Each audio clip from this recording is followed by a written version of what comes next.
So today we're going to continue with Nectar of Instruction, except I haven't looked at the verse. Let me see. Text 6. There's some really difficult.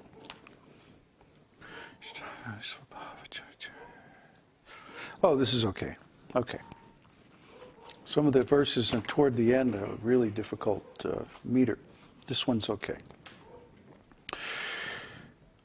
Text 6. Dṛṣṭaiḥ svabhāva-janitair vapuṣaś doṣair na prākṛtatvam bhakta janasya paśyet gaṅgāmbhasāṁ na khalu budbuda-phena-paṅkair brahma-dravatvam apagacchati nīra-dharmaiḥ. Not too bad. Translation. Being situated in his original Krishna conscious position, a pure devotee does not identify with the body. Such a devotee should not be seen from a materialistic point of view.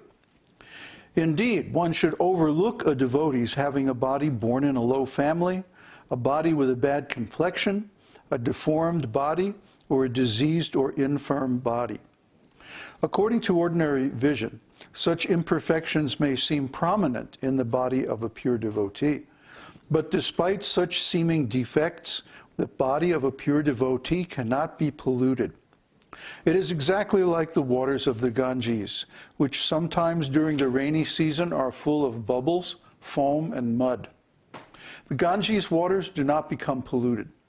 Those who are advanced in spiritual understanding will bathe in the Ganges without considering the condition of the water.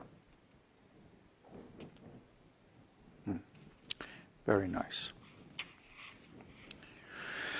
So, the material body is always going to be full of so many faults.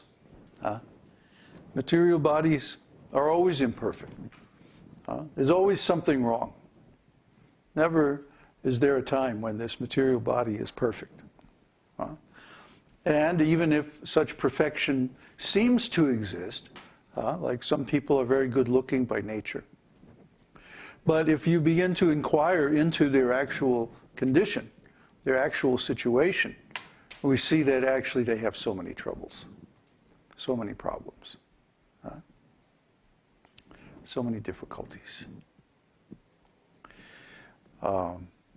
People in this world desire fame.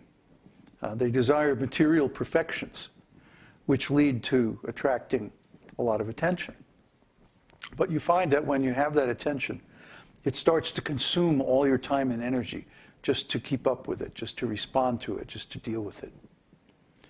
It's not really very much fun at all. It's more like a lot of hard work. That's why you have these Hollywood stars, you know, like throwing bricks at reporters and stuff like this, because they're just tired of the constant attention. It's too much. So meanwhile, the pure devotees, they're off away from the public view. They're in a very, very secluded place, a place where other pure devotees are there to associate with. Because a pure devotee doesn't like to associate with materialistic people. They don't enjoy the same things, they don't do the same things, they don't appreciate life in the same way at all. So neither do they spend a lot of time on, going to the orthodontist and having perfect teeth, or going to various doctors and people like this, and having perfect skin and perfect hair and perfect fingernails and all that stuff that materialistic people consider very important. Because all of those things are just trivial. They're all just superficial, inconsequential. Now, ordinary people consider these things very important. But true spiritual people, especially the pure devotees, they don't even consider this body to be very important or significant. Yet, the body of a pure devotee is pure by virtue of the fact that it is engaged constantly in devotional service to the Lord. The pure devotee doesn't have any material activities. Consequently, the body of a pure devotee is surcharged with transcendental energy. And simply by being in the presence of a pure devotee, one is exposed to vibrations of prema, of spiritual love.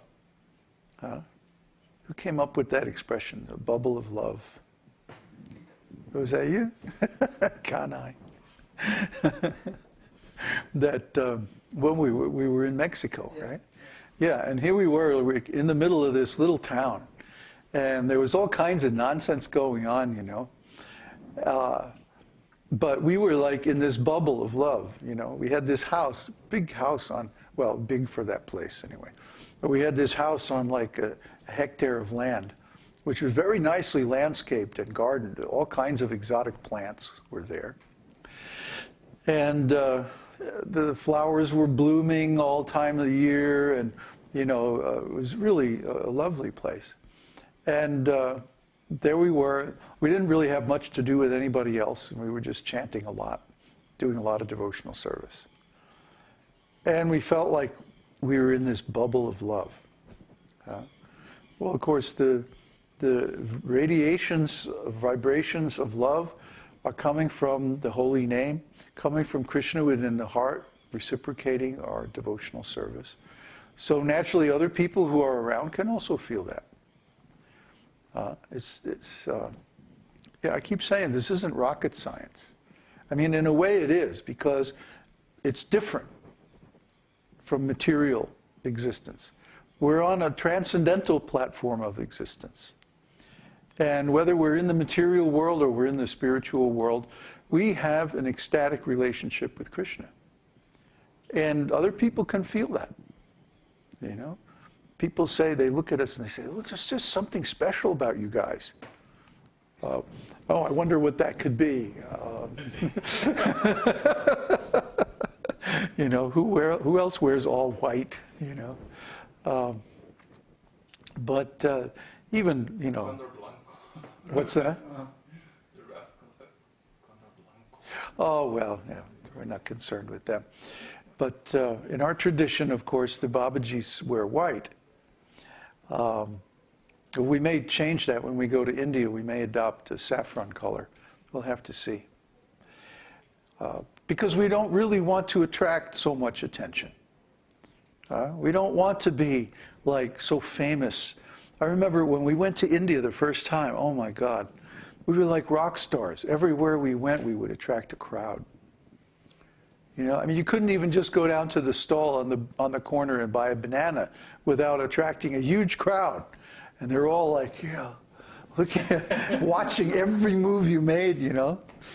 You know, so it was really crazy. So we don't really want to attract that kind of attention. When we preach, yes, because we're representing Kṛṣṇa. We're trying to repeat Kṛṣṇa's words and give Kṛṣṇa's message and his teaching the way it is. But otherwise, we're not so concerned with that, you know. We're not so concerned with the happiness and distress of the material body. Confirmed. You know, the material body is always in some kind of distress. You know, there's always something that aches or something that gets cut or, you know, we're hungry, we're thirsty, we're hot, we're this, we're that.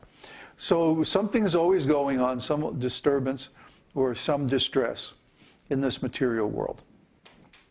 But the devotee doesn't think about that. The devotee is always thinking about Kṛṣṇa. And Kṛṣṇa is what's really important. I mean, every day now, I've had a lot of requests for astrology readings, Jyotish readings. And almost every day I'm doing a reading. And almost every day, I have to tell these people, look, you have good karma. Most of the people who get astrology readings from me have pretty good karma, or they wouldn't even find our site, you know. So they have to have pretty good karma just to, Some karma points, yes. We have karma points on our website. So they have to find, at least they have to have some good karma. And we rarely see people with less than 5 or 6 Raja Yogas in their chart, you know, which gives them the ability to live in a developed country, Western country, and have, you know, the normal, what we consider the normal facilities of life. But actually, these things are coming regardless of whether they work or they don't work. This is something that materialistic people find very difficult to understand, that your karma is coming to you whether you work for it or you don't. See? As long as you have some means to accept the results of your previous activities, then you're going to get them.